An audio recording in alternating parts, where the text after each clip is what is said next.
Samedi 28 janvier 2023, Patrick Bruel sera la vedette du Portrait de 50 Inside, diffusé sur TF1. Devant Nikos Aliagas, il est revenu sur un drame qui a marqué sa vie, celle de l'abandon de son père. Le chanteur se confie sur la relation qu'il entretient avec lui depuis leur retrouvaille. Dans sa vie, ça a été un traumatisme. Alors que Patrick Bruel, chanteur français connu, acteur réputé et joueur de poker hors pair, mène une vie sous la lumière des projecteurs, le souvenir de son enfance est quant à lui plus sombre.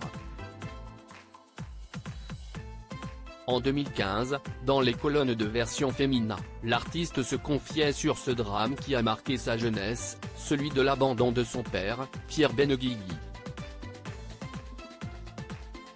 En partant, il laissait derrière lui sa mère, Céline, avec un enfant à charge. Patrick Bruel aura attendu 40 ans avant de revoir son père, au début des années 2000.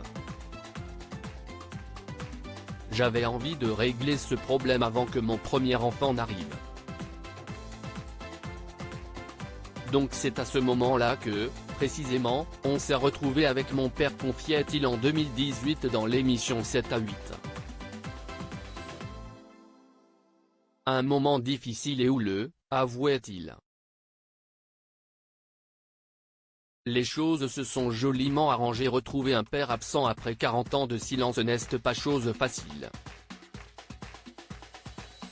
Pour le magazine Le Point en novembre 2022, Patrick Bruel donnait les détails de cette entrevue.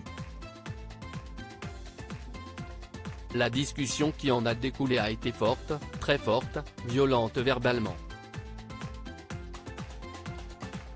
Suite à ça, l'interprète de Qui a le droit a fait le choix de réintégrer Pierre Benguigui dans sa vie, une décision qu'il n'a pas regrettée puisque ça a libéré la place pour mes enfants, qu'il soit un grand-père et que quelque chose se réinstalle entre nous au fil des années. Mais alors, qu'en est-il aujourd'hui ? Dans le portrait du samedi 28 janvier 2023 de 50 Inside, l'acteur d'Angers et Gabriel s'est confié sur la relation qu'il entretient aujourd'hui avec son père. Avec mon père, les choses se sont joliment arrangées et réglées, dès la naissance de mon premier enfant. Ça fait donc quasiment 20 ans maintenant que j'ai retrouvé mon père et que mes enfants ont découvert un grand-père, raconte-t-il.